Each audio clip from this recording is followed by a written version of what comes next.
I first became homeless, I was sleeping directly across the street, and I never really left these four corners. It's almost like the only spot that I know. I like that. That just made my day.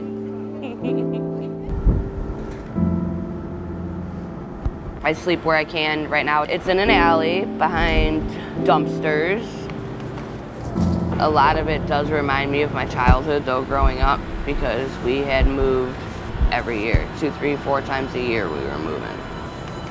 I don't really have anybody to turn to and ask for help. My mother, everything she was showing me and I watched growing up, I thought it was right. And in all reality, it wasn't. I was 13 and she wanted to take me to a rave party. And she's like, well, you know, we can go there and take some ecstasy. Oh, awesome. Thank you so much. Thank you. I would love to have my own family support. Just, hey, Val, you can do it. Hey, Val, I'm proud of you. My family's not there. They're there for me like that. And I would love them to be. As a social worker, I've seen the effects of trauma and loss and neglect and abuse and addiction and mental illness.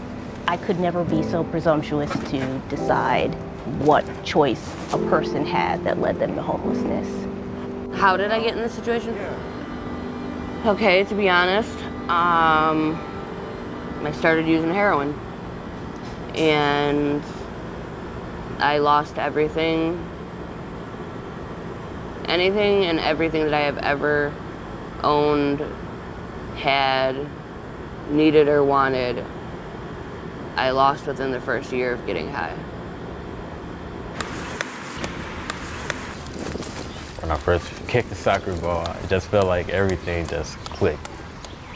It felt like literally my soul was connected to it. It makes me feel like I have everything that I ever wanted. My teacher was giving a lesson, and she said, so class, what is a shelter? One of my classmates said something that Karen lives in, and then the whole class started busting out laughing and everything. I didn't laugh, not because it was a funny joke, it was because that's what I was living in at that time. Homelessness is the outcome after a multitude of events have transpired. And more likely than not, that individual has been struggling for some time. It may be ways in which we can't see. My father, he was in jail for quite a while, and that prevented him from getting jobs. My mother, she had chronic body pain, so it was really hard for her to find work. There were so many of my family members living in one house. They would also lose their apartments or the houses that they were in, and that would be usually the only place that they could go. There would be fights with other family members, including my mom. So whenever this happened, we would usually have to move. My family would have to sleep in the car because of the domestic violence from my father to my mother.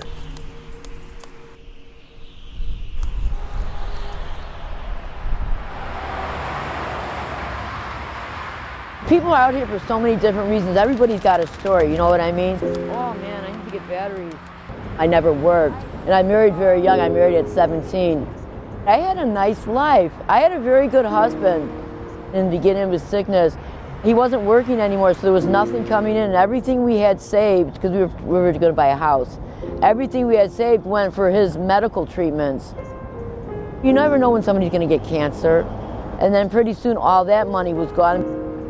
After my husband died, I got a few minimum wage paying jobs, but they weren't enough to pay anything. So finally, after a while, I got evicted. I lost my apartment. I had some friends that took me in for a while. Just like people couldn't help me anymore, and I just ended up in the streets. In the meantime, I found a job and slept on the train during the day and went to work all night. That lasted for a while, but unfortunately, I eventually lost that job because I was working with the public. I wasn't able to keep my hygiene up.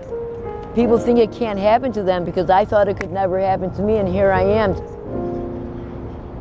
There's a confluence of events that usually result in a person's homelessness over time.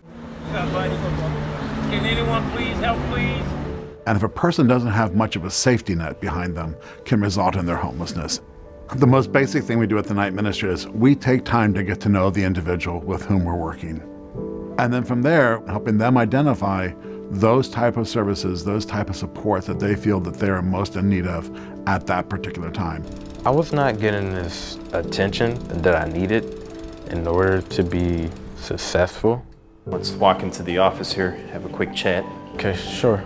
Karen came to us through a referral from another agency. Within the first week, he knew that he was coming to a safe place. He didn't have to worry about his personal belongings. We began showing him how to prepare meals. I feel like the baking gonna be more tedious. And now he can prepare meals all on his own. Night ministry really helped me become a better person by helping me with the small things, knowing about how to talk to people and communicate with people. This is exactly the type of support that I needed in my life. If you could just think about when we first started talking about your education plan, when you first came to the program, and now you're well into it. He's currently taking 14 credit hours at a community college in Chicago.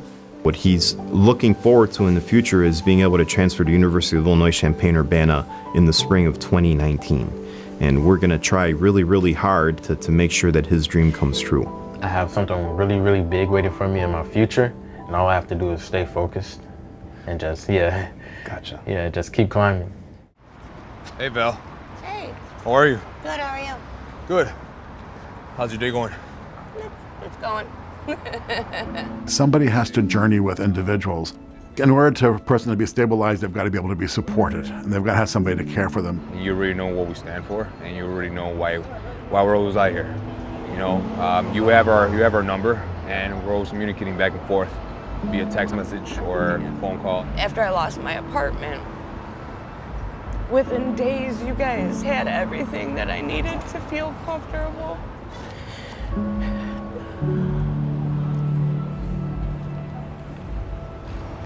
Like everything came at a perfect time. After I lost my apartment, I mean the tent, the blankets, the clothes, just everything. You guys have helped more. My family won't even help me.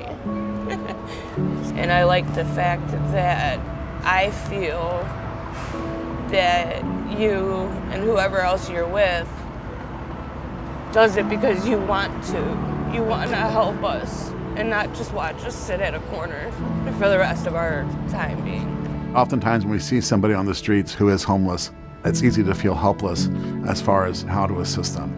If we understand that there's a complex situation that resulted in them being on the streets, that's a great first step. Everybody in this room does have the ability to help them and to help us to stabilize them, to journey with them as they try to obtain safer and more stable housing.